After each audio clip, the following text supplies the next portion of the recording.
these universities, the students in these universities, to use some of these experiments here, some of the experiments housed at MIT. So one of them was the microelectronic characterization laboratory. About 600 students have used, from Africa, have used this experiment so far. However, one of the main limitations was that internet connectivity in these countries is very limited. Bandwidth is expensive, connections are high latency. So the user experience for this remote laboratories hosted at MIT was very limited. Connecting to the internet and was very slow, and the development wasn't picking up. So and there was a strong interest in electronics experiments.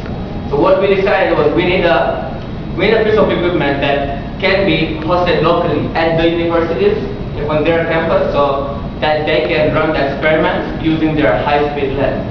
And after some investigation, the ideal platform and platform of choice, which I'm sure some of you have heard of, is the National Instrument iLabs platform. And this platform is a very small footprint, compact. It's as big as a projector, and it has all the instruments we need for a normal electrical engineering experiment. So it has a function generator, oscilloscope, digital multimeter, things like that. And it's also very affordable. So these universities can afford to have multiple units hosted at their sites at very reasonable costs.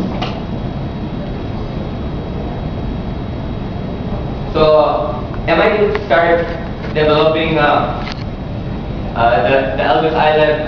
The first version was in 2005. It was a master's thesis for one of the graduate students. And what it did was it exposed two functionalities that are available in the iLabs: the function generator and the oscilloscope.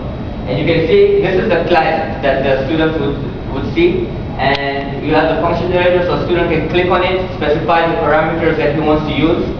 He would say, okay, submit the experiment, and the experiment would be run on the actual hardware, on the iLabs. The circuit would be set up on the iLabs, and the oscilloscope would sample the data. Here is the differentiator. You put in a triangular wave, you get out a square wave.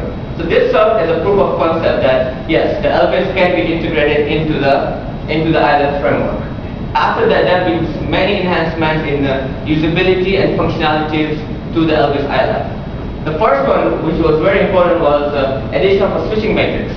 Here we also use an NI switch, and this was done in collaboration with the University in Nigeria and MIT. We put a computer control switch that allows students to select what components to put at each node, so they can select what resistor value to put, and the one in OU, they can actually wire the components up.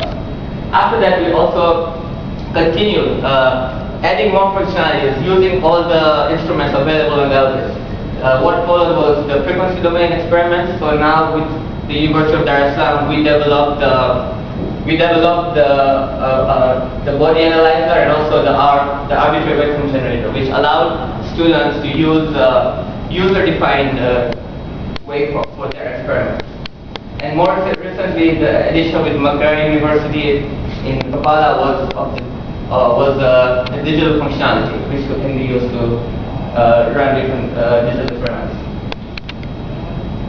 So building on all this development, all these collaborative developments between us, our partners in Africa, we recently entered an agreement with the Maricopa Advanced Technology Education Center, MATEC, to develop a systems-level electronics experiment. So basically, this is targeted at an electronics technician course, a 2-year electronics technician course, and the aim is to provide a systems-level overview, not just doing a device characterization, but doing a whole system.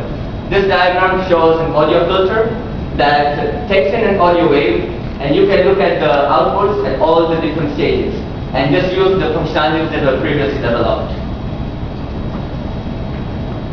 So yeah, so the iLabs has served, the iLabs together with iLab has served as a very common platform that universities, partners, institutions have come together. They have developed labs, they have developed experiments, they have developed functionality that is customized for their curriculum and also their target audience, and they still continue to do so. So what are the results so far?